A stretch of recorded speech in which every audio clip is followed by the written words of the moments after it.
평안한 밤 보내고 계신가요? 오늘도 저희 채널을 찾아주셔서 감사합니다. 오늘은 대한민국을 뒤흔들었던, 아니 어쩌면 지금 이 순간에도 어딘가에서 일어나고 있을지 모를 충격적인 실화 바탕의 이야기를 들려드리려 합니다. 교도소. 그곳은 죄를 지은 자들이 대가를 치르는 곳입니다. 하지만 그곳이 누군가에게는 절대적인 권력을 휘두르는 사냥터가 되고 누군가에게는 지옥보다 더한 고통의 현장이 된다면 여러분은 믿으시겠습니까? 법의 테두리 안에서 보호받아야 할 이들이 가장 잔인한 포식자에게 노출되었던 사건.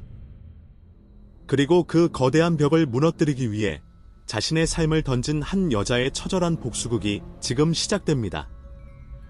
사건의 배경은 경기도 인근에 위치한 한 대형 여성 교도소입니다. 이곳에는 수천 명의 여성 수감자들이 사회로 돌아갈 날을 기다리며 수감 생활을 하는 곳이죠. 하지만 이 거대한 시설에는 치명적인 결함이 하나 있었습니다. 바로 의료 인력의 부족이었습니다. 여성 교도소임에도 불구하고 지원하는 여성 의사가 턱없이 부족했고 결국 정부는 한시적이라는 명목 아래 남성 의사들을 이곳에 배치하기 시작했습니다. 하지만 그 한시적이라는 단어는 무려 10년이라는 세월 동안 이어졌고 그 시간 동안 교도소의 의료구역은 외부의 시선이 닿지 않는 거대한 성역이 되어버렸습니다. 그 성역의 중심에는 교도소 의료과장인 강모 씨가 있었습니다. 그는 실력 있는 내과 의사로 알려져 있었고 겉으로는 수감자들의 건강을 책임지는 자상한 인물처럼 보였습니다. 하지만 그의 실체는 추악한 포식자였습니다. 그는 교도소라는 특수한 환경, 즉 외부와 완전히 차단되고 수감자들이 철저히 약자의 위치에 있다는 점을 악용했습니다. 강 과장은 매일 밤 진료를 빌미로 아름다운 여성 수감자들을 자신의 개인 진료실로 호출했습니다. 그곳에서 그는 의사로서의 권한을 이용해 그녀들을 협박했습니다. 내 말을 듣지 않으면 수감 기록을 조작해서 가석방을 막아버리겠다. 남은 수감 생활을 지옥으로 만들어 주겠다는 말은 그의 일상적인 협박 수단이었습니다. 수많은 여성들이 그의 손길에 희생되었습니다. 하지만 그들은 침묵할 수밖에 없었습니다. 교도소 내부에서 누구에게도 도움을 요청할 수 없었기 때문입니다. 교도관들조차 의료과장의 권위에 눌려 그의 행위를 묵인하거나 혹은 그와 한패가 되어 방관했습니다. 그렇게 강 과장의 악행은 수년 동안 가려진 채 수많은 피해자를 낳았습니다. 하지만 그의 오만함은 결국 그를 파멸로 이끄는 치명적인 실수를 저지르게 만듭니다. 바로 새로운 수감자 수진을 건드린 것이었습니다. 수진은 미모와 지성을 겸비한 20대 후반의 여성이었습니다. 그녀가 교도소에 들어오게 된 이유는 억울한 누명 때문이었지만 더 중요한 사실은 그녀의 아버지가 대한민국 최고의 형사 전문 변호사인 한성우 변호사라는 점이었습니다. 강 과장은 수진의 배경을 과소평가했습니다. 그는 수진 역시 다른 수감자들처럼 자신의 권력 앞에 무릎 꿇을 것이라 확신했습니다. 수진이 입소한 지 일주일도 되지 않아 강 과장은 그녀를 야간 진료 대상자로 지목했습니다. 어두운 복도를 지나 진료실로 들어선 수진을 향해 강 과장은 비열한 미소를 지으며 말했습니다. 여기서 편하게 지내고 싶지 않나? 내가 도와줄 수 있는데. 수진은 직감적으로 이 남자가 위험하다는 것을 깨달았습니다. 그리고 그녀는 그 순간 결심했습니다. 단순히 자신을 지키는 것에 그치지 않고 이 거대한 악의 구렁텅이를 세상 밖으로 끄집어내기로 말이죠. 수진은 공포에 떠는 척 연기하며 강 과장의 신뢰를 얻기 시작했습니다. 하지만 그녀의 머릿속은 이미 차갑고 정교한 복수의 계획으로 가득 차 있었습니다. 수진은 매일 밤 강 과장의 진료실로 불려가면서도 그곳에서 일어나는 모든 일과 강 과장의 행동들을 머릿속에 기록했습니다. 또한 그녀는 운동 시간과 식사 시간을 이용해 다른 피해 여성들에게 조심스럽게 접근했습니다. 처음에는 모두가 수진을 경계하며 입을 굳게 다물었습니다. 강 과장에 대한 공포가 너무나 컸기 때문입니다. 하지만 수진은 포기하지 않았습니다. 그녀는 자신의 아버지가 누구인지, 그리고 반드시 이 지옥을 끝내겠다는 진심을 담아 그녀들을 설득하기 시작했습니다. 우리가 계속 침묵하면 다음 희생자는 여러분의 동생이나 딸이 될 수도 있어요. 수진의 이 한마디는 굳게 닫혀있던 피해자들의 마음을 흔들어 놓았습니다. 한 명, 두 명씩 수진에게 자신의 고통스러운 기억을 털어놓기 시작했고, 수진은 그 증언들을 토대로 강 과장의 범죄 지도를 그리기 시작했습니다. 하지만 교도소 안에서 증거를 수집하는 것은 목숨을 건 도박이었습니다. 강 과장은 이미 수진의 움직임을 수상하게 여기기 시작했고, 그녀를 압박하기 위해 더욱 잔인한 수단을 동원하기 시작하는데, 강 과장의 의심은 날카로운 칼날처럼 수진을 향해 다가오고 있었습니다.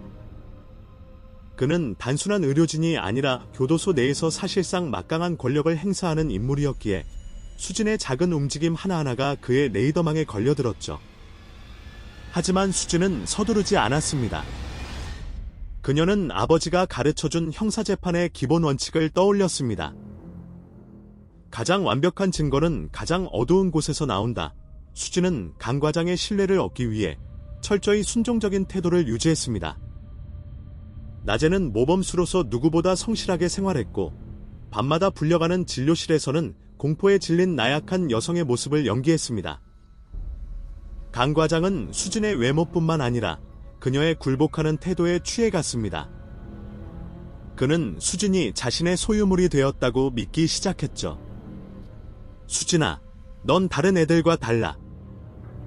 내 말만 잘 들으면 넌 여기서 여왕처럼 지낼 수 있어. 그의 추악한 손길이 닿을 때마다 수진은 속으로 구역질이 났지만 주먹을 꽉 쥐고 버텼습니다. 그녀의 손톱 밑에는 이미 피가 맺혀 있었지만 그녀의 눈은 강 과장의 책상 위에 놓인 진료 기록부와 그의 휴대전화를 훑고 있었습니다. 수진의 진짜 작전은 운동 시간에 이루어졌습니다. 그녀는 운동장 구석감시 카메라의 사각지대를 정확히 파악했습니다. 그곳에서 그녀는 오랜 시간 강 과장에게 고통받아 온 수감자 정숙에게 접근했습니다. 정숙은 강 과장의 첫 번째 희생자 중 한 명으로 이미 정신적으로 완전히 무너져 내린 상태였습니다. 정숙 언니, 저를 도와주세요. 언니가 겪은 일을 제가 기록하고 있어요. 제 아버지가 밖에서 기다리고 계세요.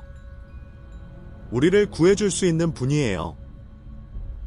수진의 간절한 속삭임에 정숙은 몸을 떨었습니다. 안 돼요. 그 사람은 괴물이야. 너도 죽고 나도 죽어. 그 사람 뒤에 누가 있는지 알아?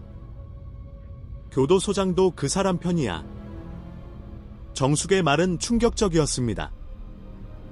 강 과장의 만행이 단순히 개인의 일탈이 아니라 교도소 전체의 묵인 아래 이루어지고 있다는 사실이 명확해진 순간이었죠. 수진은 깨달았습니다. 단순히 강 과장 한 명을 고발하는 것으로는 부족하다는 것을요. 이 거대한 시스템 전체를 무너뜨릴 결정적인 물증이 필요했습니다. 수진은 피해자들의 증언을 종이 조각에 적어 숨기기 시작했습니다. 종이는 얇은 화장지에 아주 작은 글씨로 적혔고, 그것들은 생리대 보관함이나 식판 및 심지어는 교도소 담벼락 틈새에 은닉되었습니다.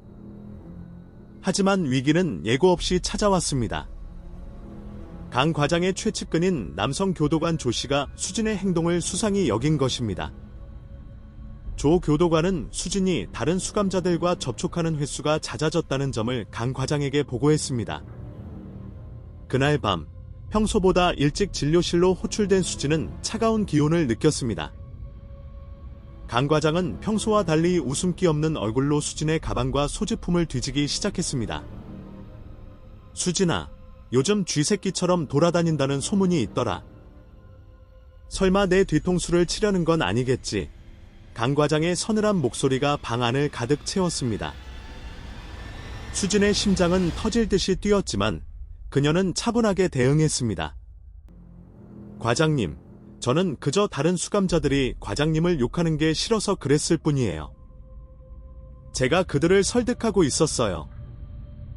과장님이 얼마나 우리를 생각해 주시는지. 수진의 뻔뻔할 정도로 침착한 연기에 강 과장은 잠시 멈칫했습니다. 하지만 그는 의심을 거두지 않았습니다. 그는 수진의 몸수색을 명령했고 조 교도관이 수진의 몸을 거칠게 뒤졌습니다. 다행히 수진이 숨겨둔 메모는 이미 정숙을 통해 다른 곳으로 옮겨진 뒤였습니다. 강 과장은 아무것도 나오지 않자 불쾌한 표정으로 수진을 내보냈습니다. 하지만 수진은 알았습니다. 이제 시간이 얼마 남지 않았다는 것을요. 강 과장은 이제 수진을 감시하기 시작할 것이고 한 번만 더 실수하면 그녀의 목숨조차 담보할 수 없는 상황이었습니다. 수진은 작전을 앞당기기로 했습니다. 그녀는 다음날 면회 신청을 했습니다. 그녀의 아버지 한성호 변호사와의 면회였습니다. 하지만 교도소 측은 이유 없이 수진의 면회를 거부했습니다. 강 과장의 손길이 이미 면회실까지 뻗쳐 있었던 것이죠. 외부와의 소통이 완전히 차단된 고립무원의 상태. 수진은 절망감이 밀려왔지만 그때 정숙이 그녀의 손을 잡았습니다. 정숙의 손에는 작은 USB 하나가 쥐어져 있었습니다. 이건 예전에 강 과장이 진료실에서 실수로 흘렸던 거야. 내가 몰래 숨겨뒀었어. 여기 뭐가 들어있는지 모르지만 아마 내가 찾는 게 있을지도 몰라. 정숙의 눈에는 처음으로 희망의 빛이 서려 있었습니다. 수진은 그 USB를 받아주며 전율을 느꼈습니다. 이것이 바로 이 지옥의 문을 열 수 있는 열쇠가 될 수 있다는 확신이 들었습니다. 하지만 USB를 어떻게 외부로 내보낼 것인가? 교도소의 모든 물품 검사는 철저했고 수진은 이미 집중 감시 대상이었습니다. 수진은 자신의 몸을 던지는 마지막 도박을 준비하기 시작했습니다. 그녀는 자신이 직접 증거가 되기로 결심했습니다. 강 과장이 가장 방심하는 순간 그가 스스로 범죄를 자백하게 만드는 함정을 파기 시작한 것입니다. 수진은 다음날 밤 평소보다 더 화려하게 자신을 꾸몄습니다. 마치 강 과장의 유혹에 완전히 넘어간 것처럼 말이죠. 밤 11시 정적이 흐르는 교도소 복도의 수진의 발소리가 울려 퍼졌습니다. 그녀는 다시 강 과장의 진료실 문을 두드렸습니다. 강 과장은 만족스러운 듯 수진을 안으로 들였습니다. 결국 내가 제 발로 찾아오는구나. 수진은 생긋 웃으며 강 과장의 책상 위에 놓인 와인잔을 만졌습니다. 그리고 그녀의 손끝에는 정숙에게 받은 USB와 작은 녹음기가 숨겨져 있었습니다. 법정에서 증거로 채택되기 위해서는 강 과장의 목소리가 직접 담긴 진술이 필요했습니다. 수진은 위험한 대화를 시작했습니다. 과장님, 저 말고도 다른 여자들. 다들 과장님 좋아하죠? 정숙 언니도, 미나도. 강 과장은 술기운과 승리감에 도취되어 입을 열기 시작했습니다. 그년들은 그냥 소모품이야. 여기 들어온 죄수들이 무슨 인권이 있어? 내가 곧법이야. 너도 내가 시키는 대로만 하면 가석방 서류에 내가 아주 예쁘게 써줄게. 교도소장도 내 말 한마디면 움직이니까 걱정 마. 그의 추악한 자백이 수진의 품속 녹음기에 고스란히 담기기 시작했습니다. 하지만 그 순간 진료실 문이 거칠게 열리며 조 교도관이 들이닥쳤습니다. 과장님, 속으시면 안 됩니다. 이 계집애가 지금. 조 교도관의 눈은 수진의 옷자락 사이로 비친 녹음기 불빛을 향하고 있었습니다. 수진의 심장이 얼어붙는 순간이었습니다. 조 교도관의 외침과 함께 진료실 안의 공기는 순식간에 얼어붙었습니다. 강 과장의 눈빛은 승리감에 도취했던 부드러운 눈빛에서 순식간에 살기가 담긴 맹수의 눈빛으로 변했습니다. 수진아, 이게 대체 뭐지? 강 과장이 낮게 으르렁대며 수진의 가슴팍을 향해 손을 뻗었습니다. 수진은 본능적으로 뒤로 물러났지만 이미 조 교도관이 그녀의 팔을 거칠게 낚아챘습니다. 수진의 옷자락 속에서 작은 녹음기가 바닥으로 떨어지며 금속 소리를 냈습니다. 이 발칙한 년이 감히 나를 함정에 빠뜨리려 해. 강 과장의 얼굴이 분노로 일그러졌습니다. 그는 바닥에 떨어진 녹음기를 발로 짓밟아 으스러뜨렸습니다. 수진은 절망했습니다. 수개월간 목숨을 걸고 수집해온 증거가 한순간에 가루가 되는 것을 지켜봐야 했으니까요. 하지만 수진은 포기하지 않았습니다. 그녀는 오히려 고개를 꼿꼿이 들고 강 과장의 눈을 똑바로 응시했습니다. 과장님, 그 녹음기 하나 부순다고 진실이 사라질 것 같나요? 이미 정숙 언니와 미나가 적은 진술서들은 안전한 곳에 있습니다. 수진의 말은 절반의 진실과 절반의 허풍이었습니다. 실제로 증거들은 숨겨져 있었지만 아직 교도소 밖으로 나갈 방법은 찾지 못한 상태였죠. 하지만 강 과장은 수진의 당당한 태도에 흔들리기 시작했습니다.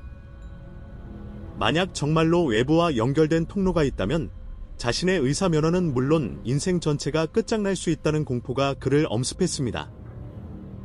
조 교도관, 당장 이 계집애를 독방으로 쳐넣어. 아무도 만나지 못하게 하고 밥도 주지 마. 내가 직접 이 입을 열게 만들 테니까. 수진은 차가운 독방으로 끌려갔습니다. 빛 한 줄기 들어오지 않는 좁은 공간. 그곳에서 수진은 추위와 배고픔보다 더 큰 공포와 싸워야 했습니다. 강 과장이 언제 자신을 해치러 올지 모른다는 압박감이 그녀를 짓눌렀습니다. 하지만 그 시각, 교도소 밖에서는 또 다른 움직임이 시작되고 있었습니다. 수진의 아버지 한성호 변호사는 딸과의 면회가 거부되는 상황을 절대 우연으로 보지 않았습니다. 그는 수진이 보낸 마지막 편지에 적혀있던 암호 같은 문구들을 분석했습니다. 아빠, 여기 공기는 너무 차갑지만 의사 선생님이 처방해준 약 덕분에 버티고 있어요. 곧 퇴원할 수 있겠죠. 한 변호사는 직감했습니다. 평소 건강했던 딸이 의사의 처방을 언급했다는 것은 그 의사가 바로 사건의 핵심이라는 신호였습니다. 그는 즉시 자신의 인맥을 총동원해 해당 교도소의 의료진 명단을 확보했습니다. 그리고 그 중심에 강 과장이 있다는 사실, 그리고 그가 과거에도 유사한 성추문 의혹이 있었으나 권력층의 비호 아래 묻혀졌다는 과거력을 찾아냈습니다.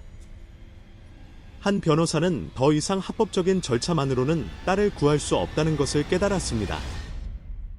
그는 직접 교도소 근처로 잠입해 정보를 수집하기 시작했습니다. 한편 독방에 갇힌 수진에게 뜻밖의 조력자가 나타났습니다. 바로 배식 담당 수감자이자 강 과장에게 남몰래 원한을 품고 있던 미진이었습니다. 미진은 배식구 구멍을 통해 아주 작은 쪽지 하나를 밀어넣었습니다. 강 과장이 오늘 밤 당신을 지하 검사실로 옮기려 합니다. 그곳은 감시 카메라가 없는 곳이에요. 위험합니다. 8시 정각의 배전반을 차단할게요. 그때가 유일한 기회입니다. 미진의 쪽지는 수진에게 마지막 희망의 불씨가 되었습니다. 시간은 흘러 밤 8시가 다가왔습니다. 수진은 숨을 죽이고 어둠 속에서 기다렸습니다. 정확히 8시가 되는 순간 교도소 전체의 전등이 깜빡거리더니 일제히 꺼졌습니다. 비상 발전기가 가동되기까지 주어지는 시간은 단 1분. 수진은 미리 느슨하게 풀어두었던 독방 문고리를 밀치고 복도로 나갔습니다. 미진이 미리 손을 써둔 덕분에 문은 쉽게 열렸습니다. 수진은 어둠 속을 달렸습니다. 그녀의 목적지는 의료동이 아니라 교도소 담벼락 근처의 쓰레기 하차장이었습니다. 그곳에는 매일 밤 교도소의 오물을 실어 나르는 트럭이 대기하고 있었습니다. 수진은 쓰레기 더미 속에 몸을 숨겼습니다. 악취가 코를 찔렀지만 숨조차 크게 쉴 수 없었습니다. 잠시 후 강 과장과 교도관들의 고함 소리가 들려왔습니다. 큰일 났다. 수진이 사라졌다. 당장 전 구역을 봉쇄해. 서치라이트가 교도소 마당을 훑기 시작했고 수진이 숨어있는 트럭 근처까지 발소리가 다가왔습니다. 강 과장의 목소리가 바로 옆에서 들렸습니다. 이 트럭 뒤져봐. 그 계집애가 분명히 이 근처에 있어. 수진은 심장이 멈출 것 같은 공포 속에서 소중히 품고 있던 USB와 피해자들의 진술서, 뭉치를 꽉 쥐었습니다. 만약 여기서 잡힌다면 그녀의 운명은 죽음보다 더 비참해질 것이 분명했습니다. 그때 트럭 운전사가 시동을 걸었습니다. 과장님, 여기엔 쥐새끼 한 마리 없는데요. 빨리 나가야 다음 수거지 시간에 맞춥니다. 운전사의 짜증 섞인 목소리에 강 과장은 혀를 차며 트럭을 보내주었습니다. 트럭이 서서히 움직이기 시작했고 수진은 철창 너머로 멀어지는 교도소의 불빛을 바라보며 눈물을 흘렸습니다. 하지만 기쁨도 잠시. 트럭이 정문을 통과하려는 순간 비상경보가 울려 퍼졌습니다. 정지. 모든 차량 정지. 교도소장의 긴급 명령이었습니다. 수진은 다시 한번 절망의 나락으로 떨어졌습니다. 트럭 위로 교도관들이 올라타 긴 막대기로 쓰레기 더미를 쑤시기 시작했습니다. 뾰족한 막대 끝이 수진의 팔과 다리를 스칠 듯 스치며 지나갔습니다. 수진은 입술을 깨물며 비명을 참았습니다. 과연 그녀는 이 철통 같은 감시망을 뚫고 아버지를 만날 수 있을까요? 트럭의 철판 바닥을 두드리는 교도관들의 군화 소리가 수진의 귓전을 때렸습니다. 쓰레기 더미 속에서 숨을 죽인 수진의 어깨 위로 날카로운 철제 탐지봉이 쑥 들어왔습니다. 불과 몇 센티 차이로 수진의 옆구리를 비껴간 탐지봉은 그녀가 입고 있던 죄수복 겉면을 스쳤습니다. 수진은 눈을 감고 기도했습니다. 제발. 제발 여기서 끝낼 수는 없어. 그때 정문 초소에서 다급한 무전 소리가 들려왔습니다. 전 구역 보고. 동쪽 담벼락 인근에서 침입 흔적 발견. 탈옥수가 그쪽으로 이동한 것 같다. 수진의 조력자였던 미진과 정숙이 미리 짜둔 교란 작전이었습니다. 그들이 담벼락 근처에 미리 준비해둔 옷가지와 밧줄을 던져 놓아 추격대의 시선을 돌린 것이죠. 강 과장과 교도관들은 트럭 검사를 중단하고 소리를 지르며 동쪽 담벼락으로 뛰어갔습니다. 이 멍청이들아! 빨리 저쪽으로 가! 차는 그냥 내보내. 강 과장의 고함과 함께 트럭이 덜커덩거리며 정문을 통과했습니다. 수진은 차가운 밤기가 쓰레기 틈새로 스며드는 것을 느끼며 비로소 참았던 숨을 몰아쉬었습니다.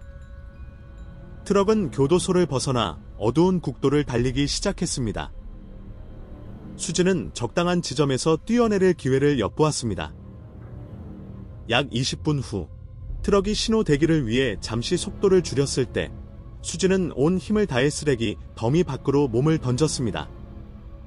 아스팔트 바닥에 굴러떨어진 그녀의 온몸은 상처투성이가 되었지만 고통을 느낄 겨를이 없었습니다. 그녀는 곧바로 숲속으로 몸을 숨겼습니다.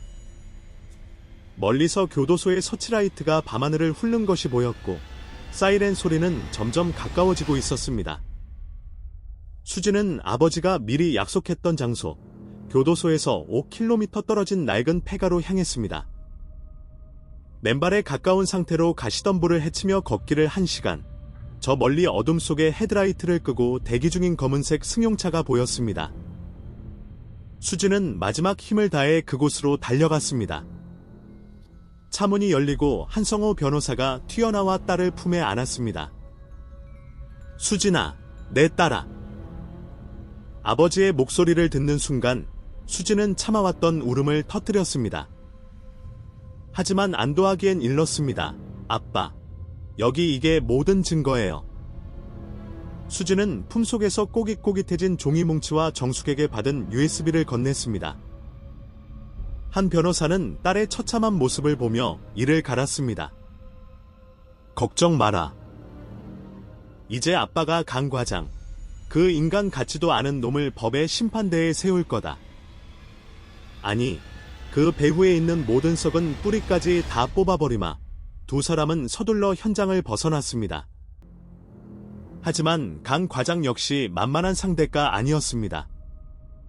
그는 수진이 탈출했다는 사실을 깨닫자마자 자신의 인맥을 동원해 수진을 위험한 탈옥수로 수배하고 그녀가 가진 증거를 무력화할 음모를 꾸미기 시작했습니다. 강 과장은 교도소장과 긴급회의를 열었습니다. 그 계집의 손에 뭐가 들려있을지 모릅니다. 만약 외부로 유출되면 우리 둘 다 끝장입니다. 어떻게든 그 애를 다시 잡아들여야 합니다.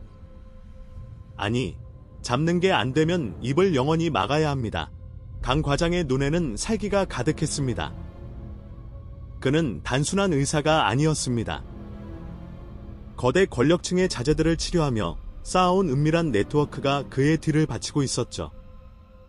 그는 곧바로 사설 보안 업체, 즉 해결사들을 고용해 한 변호사와 수진의 행방을 쫓기 시작했습니다. 다음 날 아침, 언론은 발칵 뒤집혔습니다. 흉악범 수감 중인 여성 교도소에서 탈옥 사건 발생이라는 자극적인 헤드라인이 뉴스를 장식했습니다. 강 과장은 인터뷰에서 뻔뻔하게 연기했습니다. 그 수감자는 평소 정신질환 증세가 있었고 치료 중 의사를 공격하고 도주했습니다. 매우 위험한 인물이니 주의가 필요합니다. 수진은 한순간에 성범죄 피해자에서 위험한 탈옥수로 둔갑해버린 것입니다. 한 변호사의 은신처에 숨어 뉴스를 지켜보던 수진은 분노로 몸을 떨었습니다. 어떻게 저렇게 거짓말을? 아빠, 우리가 가진 증거만으로는 부족할까요? 한 변호사는 USB 안의 내용을 확인하며 고개를 저었습니다. 아니, 이 안에 담긴 영상과 녹취록은 강 과장의 죄를 입증하기에 충분하다. 하지만 문제는 저쪽에서 언론을 장악하고 있다는 거야. 우리가 증거를 내놓기 전에 우리를 범죄자로 몰아세우고 있어. 법정에 서기 전에 우리가 제거당할 수도 있다는 뜻이다. 한 변호사는 정면 돌파를 선택했습니다. 그는 가장 신뢰할 수 있는 방송사 사회부 기자에게 연락을 취했습니다. 내일 오후 2시 서울초동법원 앞에서 긴급 기자회견을 열겠소. 거기서 모든 진실을 밝힐 겁니다. 수진이도 직접 나갈 겁니다. 이것은 목숨을 건 도박이었습니다. 공개적인 장소에 모습을 드러냄으로써 강 과장의 세력이 함부로 손을 쓰지 못하게 하려는 전략이었죠. 하지만 기자회견 당일 아침, 은신처 주변에 수상한 차량들이 나타나기 시작했습니다. 강 과장이 보낸 해결사들이었습니다. 그들은 한 변호사의 차를 가로막고 무력 행사를 준비했습니다. 수진과 아버지는 다시 한번 절체절명의 위기에 빠졌습니다. 수진아, 뒷문을 열고 뛰어라. 아빠가 시간을 벌 테니 너만이라도 법원으로 가. 한 변호사가 운전대를 꽉 쥐며 외쳤습니다. 검은 차들이 은신처의 담장을 부수고 들이닥치는 순간 수진은 다시 한번 차가운 길 위로 내던져졌습니다. 타이어 냄새와 비명 섞인 엔진 소리가 은신처를 가득 채웠습니다. 한 변호사는 자신의 차로 해결사들의 차량을 들이받으며 수진이 도망칠 틈을 만들었습니다. 가라. 수진아, 뒤도 돌아보지 말고 법원으로 가. 아버지의 외침을 뒤로 한 채 수진은 뒷마당의 좁은 담벼락을 넘었습니다. 손에 든 USB와 서류 뭉치가 마치 자신의 심장인 양 소중히 품에 안았습니다. 수진은 숨이 턱 끝까지 차올랐지만 멈출 수 없었습니다. 지금 여기서 잡히면 아버지의 희생도, 감옥에서 자신을 도와준 정숙과 미진의 용기도 모두 물거품이 될 터였습니다. 수진은 인근 재래시장으로 몸을 숨겼습니다. 낡은 점퍼를 하나 훔쳐 입어 죄수복 흔적을 가리고 모자를 눌렀었습니다. 거리의 TV 화면에서는 여전히 자신의 얼굴이 위험한 탈옥수라는 이름표를 달고 전국으로 송출되고 있었습니다. 사람들의 시선이 닿을 때마다 수진의 심장은 얼어붙었습니다. 강 과장의 손길은 생각보다 훨씬 깊고 넓었습니다. 경찰 검문소가 주요 길목마다 설치되었고 강 과장은 이미 수진을 살인 미수 및 특수도주 혐의로 수배해둔 상태였습니다. 한편 교도소 내부에서는 강 과장의 광기 어린 숙청이 시작되었습니다. 수진을 도왔던 수감자들을 찾아내기 위해 그는 의료실을 폐쇄하고 강압적인 조사를 벌였습니다. 누가 수진이를 도왔지? 말하지 않으면 너희 모두를 가석방 대상에서 제외하는 것은 물론 평생 이곳에서 나가지 못하게 하겠다.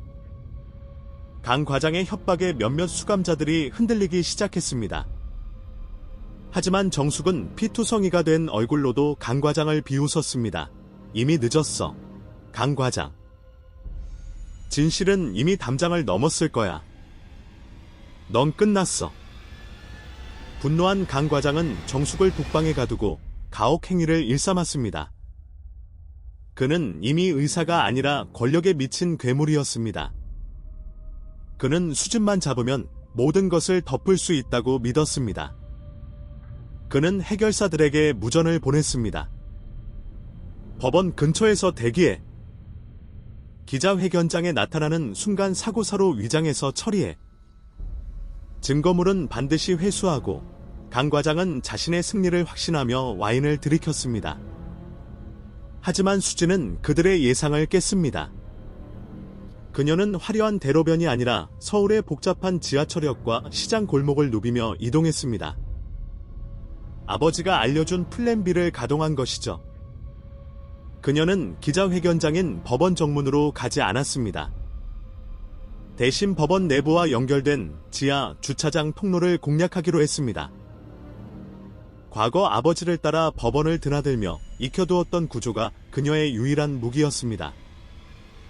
오후 1시 50분, 기자회견 시작 10분 전 법원 앞에는 수많은 취재진과 강 과장이 보낸 해결사들이 뒤섞여 있었습니다. 긴장감이 팽팽하게 흐르던 그때, 갑자기 법원 광장 대형 스크린에 영상 하나가 재생되었습니다. 그것은 수진이 가져온 USB의 내용 중 일부였습니다. 강 과장이 진료실에서 수감자들을 협박하고 자신의 권력을 과시하며 추악한 행위를 하는 정황이 담긴 대화 내용이었습니다. 사람들은 경악하며 스크린을 바라봤습니다. 강 과장의 해결사들이 당황해 스크린을 끄려고 달려가는 사이 수진은 청소부 복장을 하고 기자들의 숲 사이로 나타났습니다. 그녀는 단상 위로 올라가 마이크를 잡았습니다. 저는 탈옥수가 아닙니다. 저는 강 과장이라는 괴물로부터 도망쳐 나온 증언자입니다. 수진의 목소리가 확성기를 타고 광장에 울려 퍼졌습니다. 카메라 플래시가 터지고 기자들이 구름처럼 몰려들었습니다. 그 순간 해결사 중 한 명이 품 안에서 날카로운 흉기를 꺼내 수진을 향해 돌진했습니다. 죽어. 짧은 비명과 함께 광장은 아수라장이 되었습니다. 수진은 눈을 감았습니다. 하지만 예상했던 통증은 없었습니다. 대신 누군가 수진을 감싸 안으며 바닥을 굴렀습니다. 아버지가 보낸 동료 변호사와 잠복 중이던 정의로운 형사들이었습니다. 범인 검거해. 현행범이다. 수진은 떨리는 손으로 품에 있던 서류 뭉치를 기자들에게 뿌렸습니다. 여기 모든 증거가 있습니다. 강 과장이 어떤 짓을 저질렀는지, 그리고 그를 뒤에서 봐준 배후 세력이 누구인지 이 안에 다 적혀 있습니다. 종이들이 서울의 하늘 위로 하얗게 흩날렸습니다. 그것은 수년 동안 억눌려왔던 여성 수감자들의 피 맺힌 절규이자 진실의 조각들이었습니다. 하지만 강 과장은 아직 포기하지 않았습니다. 그는 TV로 현장을 지켜보며 교도소장에게 전화를 걸었습니다. 소장님, 마지막 수단을 써야겠습니다. 모든 기록을 소각하세요. 그리고 그 여자애의 아버지를 당장 입을 막아야 합니다. 강 과장의 최후의 발악은 이제 법정이 아닌 더 깊고 어두운 음모로 이어지려 하고 있었습니다. 수진은 기자회견에 성공했지만 아버지는 여전히 해결사들에게 납치되어 행방이 묘연한 상태였습니다. 진실은 밝혀지기 시작했지만 수진의 복수는 이제 겨우 반환점을 돌았을 뿐입니다. 아버지를 구하고 강 과장을 완전히 매장하기 위한 수진의 두 번째 전쟁이 시작되고 있었습니다. 기자회견은 성공적이었지만 수진의 마음은 납처럼 무거웠습니다. 기자들에게 증거를 내던지는 순간에도 그녀의 시선은 아버지가 사라진 골목 끝을 향해 있었기 때문입니다. 강 과장은 이미 궁지에 몰렸지만 그가 가진 마지막 카드는 바로 수진의 아버지 한성우 변호사였습니다. 수진은 경찰의 신변 보호를 거부하고 아버지가 남긴 마지막 단서를 추적하기 시작했습니다. 한 변호사가 납치되기 직전 수진의 휴대전화로 전송한 짧은 메시지 하나가 있었습니다. 1047태양의 집.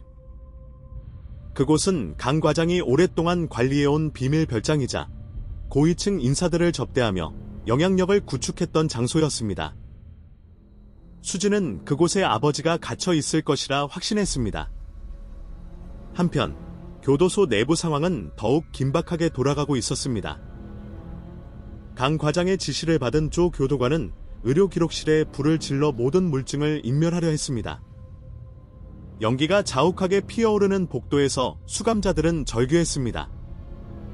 하지만 그때 정숙과 미진을 필두로 한 수감자들이 힘을 합쳐 기록실 문을 막아섰습니다. 더 이상 우리 동료들의 고통을 태워버리게 두지 않아 정숙은 불길 속에서도 강 과장의 비리가 담긴 장부 하나를 가슴에 품고 뛰어나왔습니다. 그것은 강 과장이 교도소 예산을 횡령하고 외부 권력자들에게 뇌물을 상납한 내역이 담긴 비밀 장부였습니다. 교도소 내부에서 수감자들의 조직적인 반란이 시작된 것입니다. 그들은 더 이상 피해자가 아니라 진실을 수호하는 투사가 되어 있었습니다. 수진은 홀로 태양의 집에 잠입했습니다. 어둠이 짙게 깔린 별장 주변에는 검은 양복을 입은 사내들이 삼엄한 경계를 서고 있었습니다. 수진은 강 과장이 이곳에서 벌였던 추악한 파티의 녹화 영상이 존재한다는 사실을 알게 되었습니다. 강 과장은 자신의 안전을 보장받기 위해 고위층 인사들의 약점을 잡고 있었던 것이죠. 수진은 환기구를 통해 별장 내부로 진입했습니다. 심장이 터질 듯 뛰었지만 아버지를 구해야 한다는 일념 하나로 공포를 이겨냈습니다. 별장 지하 창고. 그곳에서 수진은 결박된 채 의식을 잃어가는 아버지를 발견했습니다. 아빠. 정신 차리세요. 수진의 목소리에 한 변호사가 겨우 눈을 떴습니다. 수진아, 여긴 위험해. 빨리 나가야 해. 하지만 그 순간 방 안에 전등이 켜지며 강 과장이 나타났습니다. 그의 손에는 권총 한 자루가 들려 있었습니다. 결국 여기까지 제 발로 찾아왔구나. 정말 대단한 년이야. 강 과장의 얼굴은 광기로 일그러져 있었습니다. 강 과장은 수진에게 총구를 겨누며 비열하게 웃었습니다. 네가 뿌린 증거들, 그거 다 가짜라고 하면 그만이야. 언론은 금방 식어. 하지만 너희 부녀가 여기서 사라지면 진실은 영원히 묻히게 될 거다. 강 과장은 방아쇠를 당기려 했습니다. 그러나 그때 별장 밖에서 거대한 사이렌 소리와 함께 헬기 소리가 들려왔습니다. 수진이 기자회견장에서 만났던 정의로운 형사들과 특공대가 들이닥친 것이었습니다. 수진은 미리 자신의 위치를 실시간으로 전송하도록 설정해 두었습니다. 강 과장은 당황하며 창밖을 보았고 그 틈을 타 수진은 강 과장의 팔을 낚아채며 격렬한 몸싸움을 벌였습니다. 총성이 한 차례 울려 퍼졌지만 다행히 총알은 허공을 갈랐습니다. 특공대가 문을 부수고 들어와 강 과장을 제압했습니다. 차가운 수갑이 강 과장의 손목에 채워지는 순간 수진은 아버지의 품에 안겨 안도의 눈물을 흘렸습니다. 하지만 이것이 끝이 아니었습니다. 강 과장이 연행되면서 던진 마지막 한마디가 수진의 뇌리를 스쳤습니다. 내가 잡힌다고 끝날 것 같나? 뒤에는 너희가 상상도 못할 거대한 괴물이 있다. 그들이 너희를 가만두지 않을 거야. 강 과장의 배후, 즉 교도소 의료 민영화를 추진하며 막대한 이득을 챙기려 했던 정재계의 거물들이 여전히 건재하다는 뜻이었습니다. 수진은 강 과장의 별장에서 입수한 비밀 영상을 확인했습니다. 그 영상 속에는 대한민국을 움직이는 유력 정치인들과 기업인들의 얼굴이 선명하게 찍혀 있었습니다. 강 과장은 단순한 가해자가 아니라 거대 카르텔의 하수인이었던 것입니다. 수진은 이제 한 개인과의 싸움을 넘어 국가를 좀먹는 거대 악과의 전면전을 준비해야 했습니다. 그녀는 다시 한번 카메라 앞에 서기로 결심했습니다. 이번에는 강 과장뿐만 아니라 그를 키운 비옥한 토양 자체를 뒤엎기 위해서였습니다. 사건은 이제 의료진 성추문을 넘어 정책의 게이트로 번져가고 있었습니다. 국민의 분노는 하늘을 찔렀고 교도소 문 앞에는 연일 시위가 이어졌습니다. 수진은 감옥에 남겨진 동료들에게 메시지를 보냈습니다. 조금만 더 견뎌주세요. 곧 진짜 봄이 올 거예요. 수진의 눈빛은 그 어느 때보다 단단하게 빛나고 있었습니다. 강 과장이 수갑을 찬 채 압송되는 장면이 전국에 생중계되었지만 승리의 기쁨은 짧았습니다. 강 과장의 배후에 있던 거대 세력들이 본격적으로 움직이기 시작했기 때문입니다. 대한민국 최고의 로펌 소속 변호사 수십 명이 강 과장의 변호를 맡았고 언론은 은근슬쩍 강 과장의 범죄를 개인의 일탈이나 합의된 관계로 몰아가며 본질을 흐리기 시작했습니다. 수진과 그녀의 아버지는 다시 한번 거대한 바위 앞에 선 계란 같은 기분이었습니다. 드디어 첫 번째 공판날, 서울중앙지방법원 앞은 몰려든 취재진과 시민들로 인산인해를 이뤘습니다. 수진은 증인석에 앉아 차가운 눈으로 피고인석의 강 과장을 응시했습니다. 강 과장은 구속된 상태임에도 불구하고 여유로운 표정으로 변호인과 귀속말을 나누고 있었습니다. 그는 믿는 구석이 있는 듯했습니다. 강 과장 측 변호인은 수진의 수감 기록을 들먹이며 그녀의 신뢰성을 공격했습니다. 증인은 과거 사기 혐의로 구속된 전력이 있습니다. 이런 범죄자의 말을 어떻게 믿을 수 있습니까? 본인의 형을 줄이기 위해 강 과장님을 모함하는 것 아닙니까? 수진은 입술을 깨물었습니다. 그녀가 교도소에 들어가게 된 누명 자체가 이미 이 거대한 음모의 시작이었음을 증명해야 했습니다. 하지만 상대는 노련했습니다. 그들은 피해자들의 진술이 일관되지 않다는 점을 파고들었고 교도소 내부에서 수집된 증거들이 절차상 하자가 있다고 주장하며 증거 채택을 거부하려 했습니다. 법정의 분위기는 묘하게 강 과장 쪽으로 유리하게 흘러가는 듯 보였습니다. 그때 한성호 변호사가 비장의 카드를 꺼냈습니다. 재판장님, 강 과장의 별장에서 입수한 비밀 영상 중 오늘 이 재판의 쟁점을 꿰뚫는 핵심적인 대화가 담긴 부분을 추가 증거로 제출하겠습니다. 강 과장의 얼굴이 순간적으로 창백해졌습니다. 화면 속에는 강 과장이 한 유력 정치인과 통화하며 나누는 대화가 흘러나왔습니다. 의원님, 걱정 마십시오. 교도소 내부 애들은 제가 확실히 관리하고 있습니다. 가끔 사고가 나도 교도소장 선에서 다 정리됩니다. 의원님이 추진하시는 민영화 법안만 통과되면 여긴 우리들의 금광이 될 겁니다. 법정은 찬물을 끼얹은 듯 조용해졌습니다. 이것은 단순한 성범죄를 넘어 국가 시스템을 사유화하려 했던 추악한 결탁의 증거였습니다. 강 과장의 변호인단조차 당황해 말을 잇지 못했습니다. 하지만 그들은 곧바로 반격을 가했습니다. 해당 영상은 불법적으로 수집된 것이므로 증거 능력이 없습니다. 판사의 고민이 깊어지는 찰나 법정 문이 벌컥 열리며 예상치 못한 인물이 등장했습니다.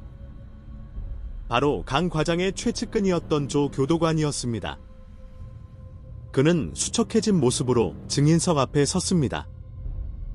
제가 증언하겠습니다.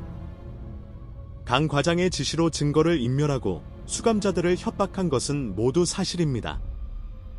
그리고 강 과장이 숨겨둔 진짜 장부는 따로 있습니다. 조 교도관의 변심은 강 과장에게 치명타였습니다. 양심의 가책을 느낀 것이 아니라 강 과장의 배후 세력이 꼬리 자르기를 시도하며 자신을 제거하려 한다는 사실을 깨닫고 수진 측에 투항한 것이었습니다. 조 교도관은 강 과장이 교도소의 의무동을 범죄의 온상으로 만들고 제약회사들과 결탁의 수감자들을 대상으로 불법 임상 시험까지 자행했다는 충격적인 사실을 폭로했습니다. 갤러리에서는 비명이 터져나왔고 재판장은 질서 유지를 위해 망치를 두드려야 했습니다. 강 과장은 분노에 못 이겨 자리에서 일어나 고함을 쳤습니다. 이 배신자 새끼. 네가 감히 나한테. 너도 죽고 싶어. 강 과장의 본 모습이 전 국민 앞에 드러나는 순간이었습니다. 하지만 승리를 확신하던 순간 수진의 핸드폰으로 의문의 메시지가 도착했습니다. 재판을 멈추지 않으면 교도소에 남은 내 친구들은 내일 아침을 보지 못할 것이다. 정숙과 미진, 수진을 도왔던 수감자들이 위험에 처했다는 경고였습니다. 강 과장의 배후 세력은 여전히 교도소 내부를 장악하고 있었고 그들은 최후의 수단으로 인질극을 벌이려 하고 있었습니다. 수진은 선택의 기로에 섰습니다. 강 과장을 처벌하기 위해 재판을 계속할 것인가? 아니면 동료들의 목숨을 위해 여기서 멈출 것인가? 수진의 눈에 눈물이 고였지만 그녀는 곧바로 아버지의 손을 꽉 쥐었습니다. 아빠, 여기서 멈추면 그들은 영원히 법 위에 군림할 거예요. 우리는 끝까지 가야 해요. 그리고 친구들은 제가 구하겠습니다. 수진은 재판 중 휴정을 요청한 뒤 자신만의 방식으로 교도소 내부와 소통할 계획을 세웠습니다. 진실을 밝히려는 자와 그것을 덮으려는 자들의 싸움은 이제 법정을 넘어 다시 차가운 감옥의 담벼락 안으로 향하고 있었습니다. 수진은 과연 친구들을 구하고 강 과장에게 법정 최고형을 안길 수 있을까요? 수진의 심장은 세차게 뛰었습니다. 법정 밖으로 나온 그녀는 즉시 아버지가 확보해 둔 은밀한 네트워크를 가동했습니다. 강 과장의 배후 세력은 수진의 동료들을 인질로 삼아 재판을 뒤집으려 했지만 그들은 한 가지 간과한 것이 있었습니다. 바로 수진이 교도소 안에서 보낸 시간 동안 쌓아온 수감자들 간의 연대였습니다. 수진은 이미 교도소 내부에 있는 믿을 만한 소수의 수감자들과 외부를 연결하는 비밀 통로를 만들어 두었습니다. 정숙 언니, 들려요? 제 목소리 들려요. 수진은 조 교도관이 넘겨준 무전기를 통해 교도소 내부 취사장에 숨겨진 수신기로 신호를 보냈습니다. 수진을 도왔던 수감자들은 강 과장의 수하들이 자신들을 해치려 한다는 것을 이미 눈치채고 있었습니다. 그들은 당하고만 있지 않았습니다. 정숙은 취사장의 식자재를 이용해 바리케이드를 쳤고 미진은 전산실의 전원을 차단해 교도소 내부의 CCTV를 무력화했습니다. 교도소 내부는 아수라장이 되었습니다. 강 과장을 추종하던 부패한 교도관들은 당황했습니다. 이것들이 미쳤나? 당장 문 열어. 그들이 철문을 두드렸지만 수감자들은 서로의 팔짱을 끼고 거대한 인간 장벽을 만들었습니다. 우리는 더 이상 짐승이 아니다. 진실을 밝혀라. 수백 명의 수감자가 한 목소리로 외치는 구호는 교도소 담장을 넘어 인근 마을까지 울려 퍼졌습니다. 한편 법원에서는 한성호 변호사가 시간을 벌기 위해 치열한 법리 공방을 이어갔습니다. 그는 강 과장이 제약회사로부터 받은 뒷돈이 흘러 들어간 유령 회사의 명단을 공개했습니다. 그 명단에는 재판을 지켜보고 있던 고위 공직자들의 친인척 이름이 대거 포함되어 있었습니다. 객석에 앉아있던 일부 거물들의 얼굴이 흑빛으로 변했습니다. 이건 조작된 명단입니다. 누군가 소리쳤지만 한 변호사는 차분하게 응수했습니다. 그렇다면 이 계좌들의 실소유주를 전수조사하면 되겠군요. 재판장님, 즉각적인 압수수색 영장 발부를 요청합니다. 이 시각, 수진은 정의로운 형사들과 함께 교도소 정문에 도착했습니다. 교도소장은 문을 열어주지 않고 버텼습니다. 여기는 국가보안시설입니다. 함부로 들어올 수 없습니다. 하지만 수진은 법무부 장관의 직인이 찍힌 특별 감찰권 서류를 들이밀었습니다. 수진의 아버지가 미리 손을 써둔 덕분이었습니다. 정문이 열리고 수진이 교도소 안으로 뛰어 들어갔습니다. 그녀의 목표는 단 하나, 자신의 동료들을 안전하게 구출하는 것이었습니다. 수진이 취사장에 도착했을 때 강 과장의 지시를 받은 해결사들이 기어이 문을 부수고 안으로 들이닥치려 하고 있었습니다. 그들의 손에는 흉기가 들려 있었습니다. 비켜. 이 죄수년들아. 해결사가 휘두른 무기가 정숙의 어깨를 스치려는 찰나 수진이 그들의 앞을 가로막았습니다. 멈춰. 이제 당신들의 주인은 끝났어. 강 과장은 법정에서 모든 죄를 자백하고 있다. 수진의 당당한 목소리에 해결사들은 멈칫했습니다. 뒤이어 들이닥친 특공대가 해결사들을 제압했습니다. 수진은 피를 흘리는 정숙을 끌어안았습니다. 언니, 늦어서 미안해요. 이제 괜찮아요. 정숙은 희미하게 웃으며 수진의 손에 작은 메모리 카드를 쥐어주었습니다. 이거 강 과장이 의무실에서 몰래 찍었던 영상들이야. 자기가 협박하려고 만든 건데 내가 어제 미리 빼돌렸어. 강 과장이 자신을 비호하던 권력자들의 약점을 잡기 위해 기록했던 최후의 보루가 이제 수진의 손에 들어온 것입니다. 이 메모리 카드에는 강 과장뿐만 아니라 이 사건을 은폐하려 했던 거물들의 적나라한 민낯이 담겨 있었습니다. 수진은 그것을 들고 다시 법원으로 향했습니다. 이제 재판은 완전히 뒤집혔습니다. 강 과장은 자신이 믿었던 뒷배들이 자신을 버렸다는 사실을 알게 되었고, 이제는 거꾸로 그들의 목을 조이기 위해 입을 열기 시작했습니다. 나 혼자 죽을 것 같아? 아니, 너희들도 다 같이 가야지. 강 과장의 폭로는 가히 폭발적이었습니다. 그는 자신에게 수감자들을 성적으로 착취하라고 지시했던 정치인들, 불법 임상시험을 승인해준 보건 당국자들의 이름을 하나하나 호명했습니다.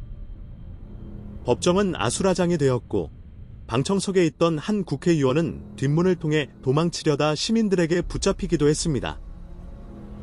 수진은 재판장의 선고를 기다리며 창밖을 내다봤습니다. 차가운 교도소 벽 사이로 조금씩 노을이 지고 있었습니다. 하지만 그녀는 알고 있었습니다. 강 과장 한 명을 처단하는 것으로는 부족하다는 것을요. 이 사건을 가능하게 했던 석은 시스템 자체를 무너뜨려야만 진정한 정의가 실현될 수 있었습니다. 수진은 다음 판결에서 자신이 수집한 모든 영상과 장부를 공개해 대한민국 권력 지도를 다시 그리기로 결심했습니다. 법정은 더 이상 재판의 장소가 아니었습니다. 그것은 구권력의 심장부를 겨눈 거대한 폭탄의 뇌관과 같았습니다. 수진이 정숙에게서 전달받은 메모리 카드의 내용이 하나둘씩 공개될 때마다 대한민국은 그야말로 마비 상태에 빠졌습니다. 영상 속에는 강 과장에게 상납받은 여성 수감자들을 성적 대상으로 삼던 정재계 인사들의 얼굴이 너무나도 선명하게 찍혀 있었기 때문입니다. 이제 강 과장의 범죄는 개인의 일탈을 넘어 국가적 재난 수준의 추문이 되었습니다. 강 과장의 배후 세력은 이제 생존을 위한 마지막 수단을 선택했습니다. 그들은 강 과장을 미친 사람으로 몰아 그의 증언을 무력화하는 동시에 사건에 살아있는 증거인 수진을 제거하기로 했습니다. 재판이 끝난 늦은 밤, 수진과 한 변호사가 법원을 빠져나와 은신처로 향하던 중 의문의 덤프트럭 한 대가 그들의 차량을 향해 돌진했습니다. 수진아, 엎드려. 한 변호사가 운전대를 급히 꺾었지만 충격은 피할 수 없었습니다. 차량은 반파되었고 자욱한 연기 속에서 검은 옷을 입은 괴한들이 나타났습니다. 그들은 경찰의 눈을 피해 수진을 납치하려 했습니다. 하지만 그들이 간과한 것이 있었습니다. 수진의 곁에는 이제 그녀의 아버지만 있는 것이 아니었습니다. 사건의 진실에 분노한 전직 수사관들과 수진에게 도움을 받았던 시민들이 자발적으로 결성한 수진 지킴이가 그녀의 뒤를 지키고 있었습니다. 인근에서 대기 중이던 잠복 경찰들과 시민들이 현장을 덮쳤고 괴한들은 현장에서 체포되었습니다. 사고 현장에서 피를 흘리며 일어난 수진은 카메라 앞에 섰습니다. 당신들이 아무리 나를 죽이려 해도 진실은 죽지 않습니다. 오늘 밤 저는 제가 가진 모든 원본 데이터를 전 세계 언론에 동시에 배포하겠습니다. 수진의 이 선언은 권력자들에게 사형 선고나 다름없었습니다. 그녀는 더 이상 한국 내 사법 시스템에만 의존하지 않기로 했습니다. 국제인권단체와 외신의 이 끔찍한 인권 유린 현장을 고발함으로써 국내의 그 어떤 세력도 손을 쓸 수 없는 환경을 만든 것입니다. 다음 날 아침, 전 세계 주요 일간지의 일면은 한국 교도소의 추악한 민낯이라는 기사로 도배되었습니다. 외교적 문제로까지 번지자 정부는 비상계엄에 준하는 특별수사본부를 설치할 수밖에 없었습니다. 강 과장을 비호하던 고위층 인사들이 줄줄이 소환되었고 그동안 강 과장의 악행을 묵인했던 교도소장과 교도관 수십 명도 구속되었습니다. 강 과장은 유치장 안에서 완전히 무너져 내렸습니다. 자신이 쌓아올린 성곽이 이렇게 쉽게 무너질 줄은 몰랐던 것이죠. 그는 마지막으로 수진과의 면회를 요청했습니다. 수진은 차가운 유리를 사이에 두고 그를 마주했습니다. 너만 아니었으면, 너만 그 감옥에 들어오지 않았으면 난 영원히 왕으로 살 수 있었어. 강 과장의 말에 수진은 담담하게 대답했습니다. 당신은 왕이 아니라 남의 고통을 먹고 자란 기생충일 뿐이에요. 당신이 망친 수많은 인생들의 무게를 이제 평생 느끼며 사세요. 하지만 진정한 위기는 예상치 못한 곳에서 찾아왔습니다. 강 과장이 자살 기도를 했다는 소식이 들려온 것입니다. 그는 자신이 알고 있는 배후 세력의 모든 비밀을 안고 죽으려 했습니다. 만약 그가 죽는다면 영상 속 인물들을 법적으로 완벽하게 처벌하는데 큰 차질이 생길 수밖에 없었습니다. 수진은 강 과장이 입원한 병원으로 향했습니다. 그녀는 강 과장의 귀에 대고 나지막이 속삭였습니다. 쉽게 죽게 두지 않아. 당신은 살아서 저들이 무너지는 걸 끝까지 지켜봐야 해. 그게 당신에게 내리는 나의 첫 번째 형벌이야. 수진의 단호함에 강 과장은 공포를 느꼈습니다. 이제 공수는 완벽하게 바뀌었습니다. 수진은 더 이상 도망치는 죄수가 아니라 정의의 집행자가 되어 있었습니다. 그녀는 병원 복도에서 자신을 기다리는 수많은 취재진을 향해 미소를 지어 보였습니다. 그리고 그 미소 뒤에는 여전히 감옥에 갇혀 고통받고 있을 또 다른 사회적 약자들을 향한 굳은 다짐이 서려 있었습니다. 사건은 이제 최종 판결만을 남겨두고 있었습니다. 대한민국 사법 역사상 가장 길고도 치열했던 전쟁이 마침표를 찍으려 하고 있었습니다. 수진은 마지막 공판을 위해 검은 정장을 꺼내 입었습니다. 그녀의 손에는 피해자들의 눈물로 쓴 탄원서 뭉치가 들려 있었습니다. 드디어 대한민국 사법 역사에 영원히 기록될 최종 선고의 날이 밝았습니다. 법원 앞은 새벽부터 몰려든 시민들로 가득 찼고 그들의 손에는 강 과장 엄벌과 수감자 인권 보장이 적힌 팻말들이 들려 있었습니다. 수진은 담담한 표정으로 법정에 들어섰습니다. 피고인석에 앉은 강 과장은 지난날의 오만함은 온데간데 없이 초췌해진 모습으로 고개를 숙이고 있었습니다. 그를 비호하던 거대 카르텔의 인물들도 이미 줄줄이 구속되거나 사회적으로 매장된 상태였습니다. 재판장은 엄숙한 목소리로 판결문을 읽어 내려갔습니다. 피고인 강 모 씨는 의사라는 신성한 직업적 권한과 공권력을 악용하여 외부와 차단된 수감자들을 대상으로 장기간에 걸쳐 천인공노할 범죄를 저질렀다. 이는 단순한 개인의 성범죄를 넘어 국가 시스템에 대한 신뢰를 근본적으로 훼손한 중대 범죄이다. 판결문이 낭독되는 동안 법정은 숨소리조차 들리지 않았습니다. 이에 재판부는 피고인 강 모 씨에게 법정 최고형인 무기징역을 선고한다. 또한 피고인을 도와 증거를 인멸하고 범죄를 묵인한 전 교도소장과 관련자들에게도 엄중한 실형을 선고한다. 무기징역. 판결이 내려지는 순간 방청석에서는 참았던 울음과 환호가 동시에 터져나왔습니다. 수진은 옆에 앉은 아버지의 손을 꼭 쥐었습니다. 두 사람의 눈에는 뜨거운 눈물이 맺혔습니다. 수진을 도와 목숨을 걸고 증언했던 정숙과 미진도 법정 한구석에서 서로를 껴안고 오열했습니다. 그녀들에게 이 판결은 잃어버린 인간 존엄성을 되찾는 선언이었습니다. 재판이 끝난 후 수진은 법원 계단에서 기다리던 취재진 앞에 섰습니다. 그녀는 승리의 기쁨보다는 차분한 어조로 입을 열었습니다. 오늘의 판결은 끝이 아니라 시작입니다.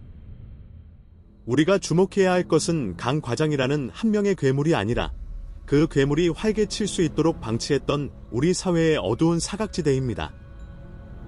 교도소의 담장은 죄를 격리하기 위한 것이지 인권을 격리하기 위한 것이 되어서는 안 됩니다.